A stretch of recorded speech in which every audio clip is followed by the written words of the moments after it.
Ikuti hadis Rasulullah Shallallahu Alaihi Wasallam bahwa termasuk nikmatnya Allah Ta'ala itu adalah tertutupi semua kesalahan-kesalahan kita, dan itu barokah bagi hadatin karena kesalahan tidak muncul. Oke, itu harus dikaji secara serius meskipun dengan pikiran yang ceria, yang riang.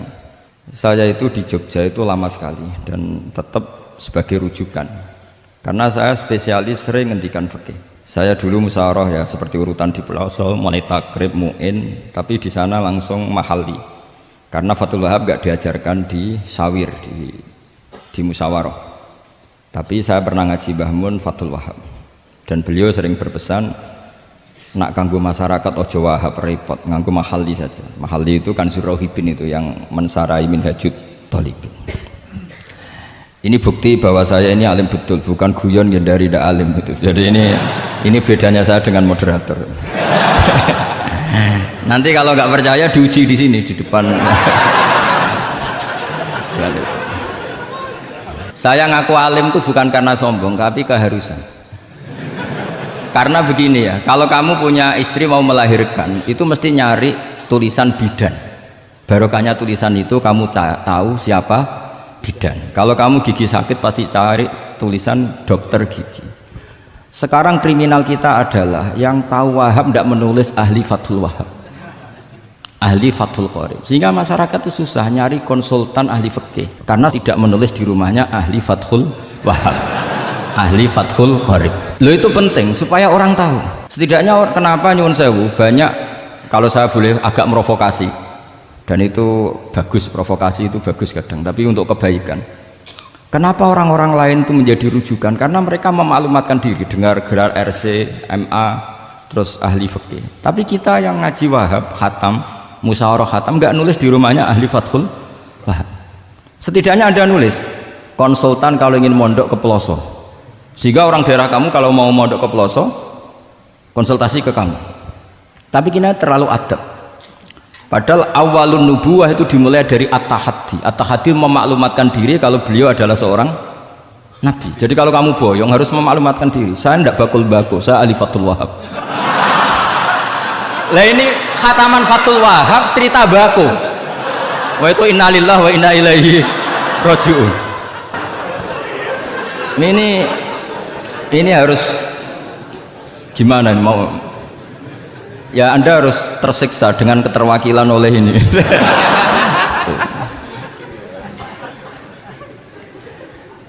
Saya ini baca kitab banyak sekali, termasuk kitab Ithaf. Ketika beliau mensarai Ihya, itu cerita kitab yang saya baca fil fikhi itu dihitung mulai mazhab Syafi'i sampai Hanafi semuanya. Saya baca kitab tasawuf ini. Jadi memaklumatkan diri. Awal dari nubuah itu memaklumatkan diri. Sehingga orang gampang nyari. Kalau orang bisa nyari bidan, nyari dokter gigi karena tulisan, kenapa orang kesulitan nyari ahli Fathul Qorib? Kalau kamu ahli konflik tulis saja konsultan spesial cerai karena pengalaman pernah cerai, tulis saja. Kalau ahli jomblo tulis saja ahli perjodohan, supaya orang tahu keahlian kamu di mana. Saya di Jogja memaklumatkan diri, saya bisa baca Wahab, saya bisa baca Bukhari. Bukan dalam konteks sombong, karena kebutuhan umat yang ingin tatabbu'u athari Rasulillah, mencari-cari athari Rasulillah itu terpenuhi. Itu dengan ngaji orang yang ahli.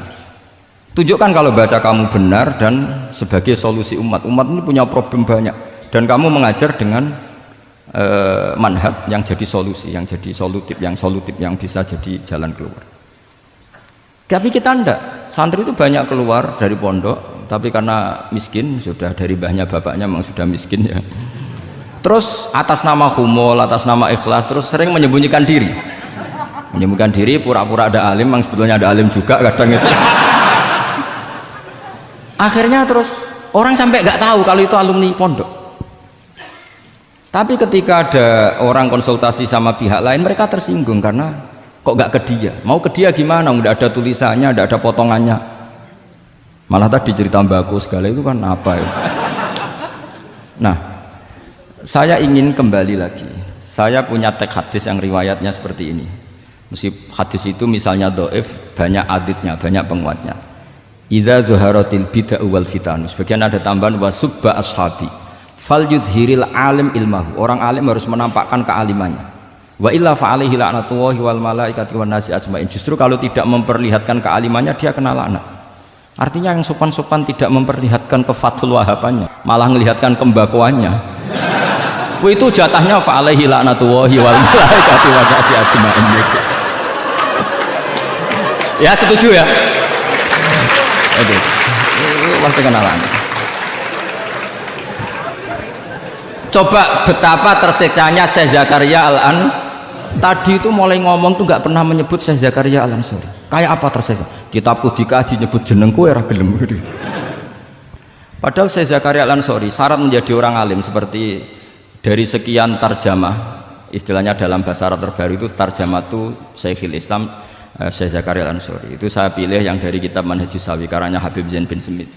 Itu dari sekian manaqib yang saya baca di Sulaiman Al-Jamal di mana-mana paling menarik itu syaratnya jadi orang alim itu dua, punya guru alim, punya murid alim. Karena Anda akan tersiksa, sangat-sangat tersiksa. Ngaji sama gurunya takut disuruh baca, gurunya alim, mau ngorek ya meriang muridnya alim. Itu yang dialami Syekh Zakaria Al-Ansori, sehingga beliau ngendikan duqiqtu baina hajaroini.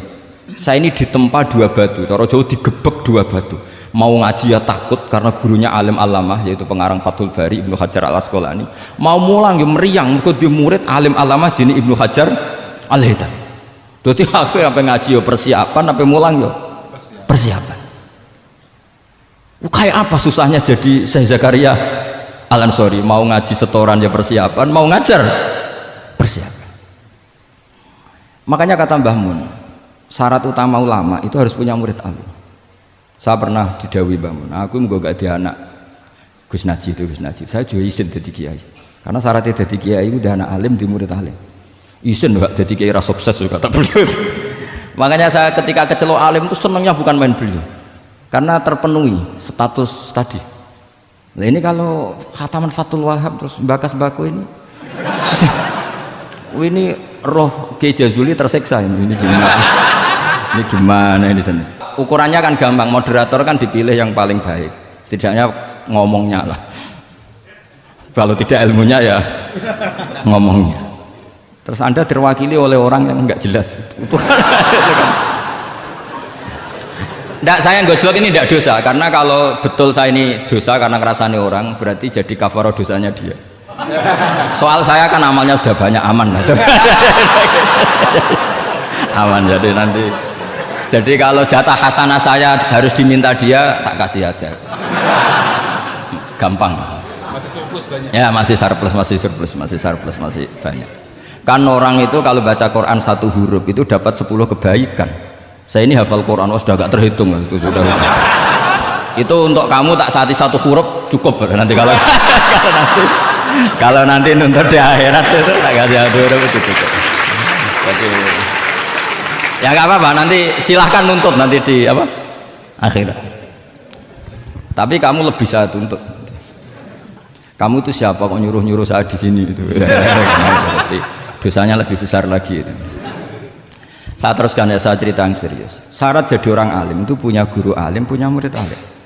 Karena sebagian dari ilmu itu bukan ditempa guru tapi ditempa murid. Imam Fathul Bari, Shahibu Fathul Bari yaitu Syekh Ibnu Hajar Al-Asqalani, itu beliau sangat mencintai Nabi Musa justru karena dengan tanda kutip protesnya.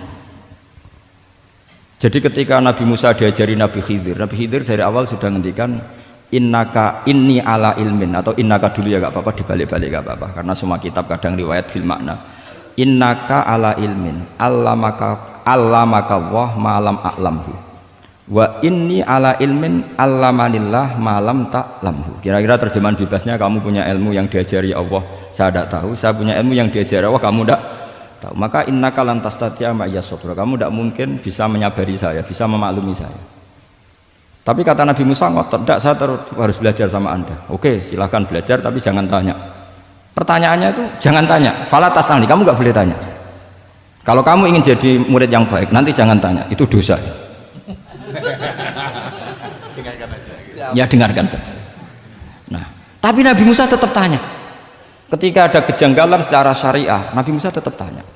Dan itu oleh kitab-kitab tasawuf dianggap dengan tanda kutip kesalahannya Nabi Musa. Meskipun mimbabi hasanatil abrar sayyatul muqarrabin. Tapi di kitab fikih itu dipuji sundul langit. Protesnya Nabi Musa. Jadi di kitab tasawuf disalahkan karena kitab tasawuf pemuja tadi ketertaatan pada guru. Kitab fikih enggak. Ini bukti adallud dalil bahwa Musa itu orang pilihannya Allah. Dia tidak sabar, beliau tidak sabar kalau melihat kemungkaran. Jadi gugatannya Nabi Musa dianggap apa? Sur'atu ghiratihi fillah atau sur'atu ghairatihi fillah. Ada yang baca ghairah, ada yang baca ghirah. Ini karena ngadepi santri Fathul Wahab. Saya terpaksa baca 2 kali. Siji ben ketok alime, nomor loro aku ora iso tak warai nak maca. Karena dalam kiro asap ya mesti gitu, kalau nggak doikin jadikin. Karena yang satu cara berpikir masdar itu aslul mustaqot, maka nggak perlu kena harokat munasabah. Jadi saro yasiru sairon, tidak perlu siron. Faza yafuzu fauzan, tidak perlu fuzan karena masdar aslul mustaqot. Jadi tidak perlu kompromi dengan harokatul munasabah. Tapi orang Arab tetap bilang dikul maisha. Apa? Tetap bilang dikul maisha. Tapi qiraah kita fala takufi doiqin, bukan pakai apa? Dikin. Ya, makanya kemungkinannya 2. Saya baca 2 kali ben ketok alime. Karena saya ini menghormati sampean. Mosok ngundang wong ra alim kan sini-sini wong. Nomor 2 anakku ora iso tak warai kalau bacanya itu 2. Jadi andai kan saya ngajar di pondok pelosok saya baca mesti 2 kali. Wayah sibu zaidun kada, wayah sabu zaidun kada. Karena dalam qiraat sab'ah ada yang baca yahsibu, qiraat kita baca yahsabu. Tapi guru-guru kita kalau ngajar fikih itu bacanya yahsibu. Tapi kalau baca Quran yahsabu. Ya kan Quran kita kan ayah sabu Allah yaqdiru alaihi ahad, bukan dibaca ayah sibu. Saya teruskan. Jadi syarat jadi orang alim itu harus punya guru alim dan murid alim. Imam Fathul Bari ketika menganalisis Nabi Musa itu beliau memuja Nabi Musa. Ini bukti ghirahnya Nabi Musa yang luar biasa. Beliau paling tersinggung kalau untuhikat hurumatullah. Orang sudah ditolong kok gak matur nuwun malah merusak perahunya. Jadi itu secara syariat itu mungkar. Kalau mungkar ya harus diprotes. Artinya itu sifatu madkhin. Protesnya Nabi Musa itu sifatu madkhin, bukan sifatu dhamin. Itu Ibnu Hajar al-Asqalani, gurunya Syekh Zakaria Ansari. Ketika orang tasawuf nganggep yang dilakukan Musa itu agak-agak mazmum karena protes sama guru. Pertanyaan saya ke anak-anak Fathul Wahab, kamu milih siapa? Milih partainya Ibnu Hajar al-Asqalani apa milih partainya orang tasawuf? Selama ini roh potongannya sampean milih sing tasawuf. Karena sampean dengan ilmu pas-pasan ini nggak suka kalau ada murid tanya. Mboten ngaku mawon. Tapi karena tadi logika syariatnya kata Ibnu Hajar al-Asqalani, Musa itu kalimullah termasuk ulul azmi, sementara Khidir hanya seorang nabi. Apa yang dilakukan Musa tentu lebih keren karena beliau seorang nabi dan rasul. Jadi jangan kira terus di situ merupakan mangkobah, satu derajat yang luar biasa bagi Nabi Khidir mengalahkan Musa itu enggak. Tapi ini juga mangkobah bagi Musa, betapa tidak sabarnya beliau ketika untuhikat hurumatullah. Dan itu Ibnu Hajar al-Asqalani dalam bingkai itu. Jadi beliau itu sangat ringan sekali. Artinya gini, kita bahas Zakaria al-Ansori nggak bisa tambah bakas gurunya, yaitu Ibnu Hajar al-Asqalani. Nanti saya bakas muridnya. Lah yang mulai bakas muridnya itu kamu harus siap-siap. Karena kiai-kiai di pelosok itu alim alama. Masalahnya nanti pasti di muridnya. Saya Zakaria al-Ansori aman karena punya murid Ibnu Hajar Al-Hitami. Ibnu Hajar Al-Hitami aman karena punya murid Zainuddin Al-Mali Bari yang ngarang mulai jenengan ini. Jadi masalah bukan pada gurunya tapi pada siapa? Muridnya. Terus Ibnu Hajar al-Asqalani itu orang yang luar biasa. Saya pengagum beliau karena saya kalau baca Bukhari pakai pertolongan sarah beliau yaitu Fathul Bari. Itu beliau kalau protes sukanya memang protes. Beliau itu nakot itu ahli kritik, ahli protes. Beliau termasuk sering ngeritik Imam Nawawi, ngeritik orang-orang sebelumnya, tapi ya dalam konteks kebaikan. Imam Nawawi itu punya sarah namanya Syarhu Muslim Lin Nawawi. Terus beliau punya kitab fikih Minhajut Thalibin yang disadur oleh Syekh Zakaria dari Manhajut Thullab. Yang satu pakai Minhajut Thalibin jamak mudzakkar salim, yang satu pakai Manhajut Thullab pakai jamak taksir. Kitab Minhajut Thalibin sendiri dari kitab Muharrar karangan Imam Rafi'i. Terpaut sekitar 3 orang sampai ke Imam Rafi'i dari Imam Nawawi. Imam Rafi'i ngarang itu dari Al-Wasid, Al-Basid dan Al-Wajiz karangan Imam Ghazali. Dan itu saya punya. Kitab indukannya Imam Ghazali Nihayatul Matlab fi Dirayatil Mazhab saya juga punya, karangannya Imam siapa? Haromen. Saya kira demikian. Assalamualaikum warahmatullahi wabarakatuh.